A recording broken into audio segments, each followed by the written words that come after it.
আজি আমি আলোচনা কৰিম অলপ স্পৰ্টছ মেডিচিনৰ ওপৰত। ৰিসেণ্টলি স্পৰ্টছ মেডিচিন টপিকটো বহুত বেছি লাইমলাইটত আছে, কাৰণ বিনেশ ফোগাটৰ কেছটোৰ পিছত। সো বিনেশ ফোগাটে কৈছে যে তেখেতৰ যিটো মানে অলিম্পিক টিমৰ আমাৰ স্পৰ্টছ ডক্টৰ আছিলে, তেখেতৰ নাম আছিলে দিনশ পাৰ্ডিৱালা। গতিকে তেওঁ কৈছে যে দিনশ পাৰ্ডিৱালাক তেওঁ ভগৱান হিচাপে জ্ঞান কৰে।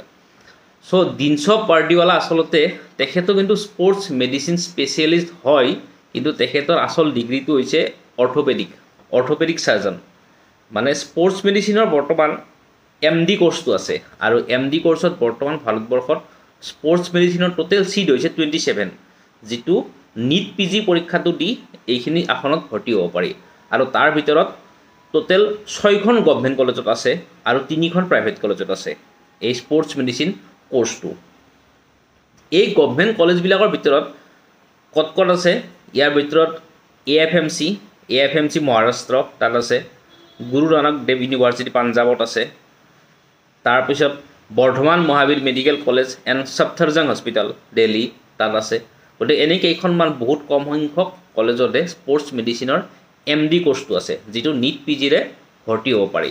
আৰু বাকী যিখিনি স্পৰ্টছ মানে স্পেচিয়েলিষ্ট আছে, তেওঁলোক মানে বাকী যিবিলাক সাপোজ মেডিচিন স্পেচিয়েলি অৰ্থপেডিক সাৰ্জনখিনিয়ে প্ৰধানকৈ স্পৰ্টছ বস্তুটো চাই।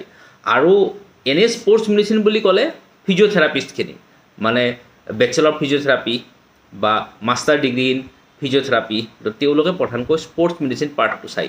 এতিয়া দিনশ পাৰ্টিকুলাৰ আচলতে স্পৰ্টছত যে স্পেচিয়েলিষ্ট হ'ল তেখেতে, তাৰ কাৰণে তেখেতে বিভিন্ন ফেলোশ্বিপ কোৰ্স কৰিছে বিদেশত, আৰু তাৰপিছত তেখেত স্পৰ্টছ মেডিচিনৰ স্পেচিয়েলিষ্ট হৈছে। গতিকে তোমালোকে যদি স্পৰ্টছ মেডিচিনটো এজ এ কেৰিয়াৰ পাৰ্চু কৰিব বিচৰা, তেনেহ'লে তাৰ কাৰণে প্ৰথমতে হ'ব যে 10+2 ছায়েন্স লৈ পঢ়ি তাৰপিছত MBBS কোৰ্সটো কৰিব লাগিব, আৰু MBBSৰ পিছত স্পৰ্টছ মেডিচিনত MD কৰিব পাৰি।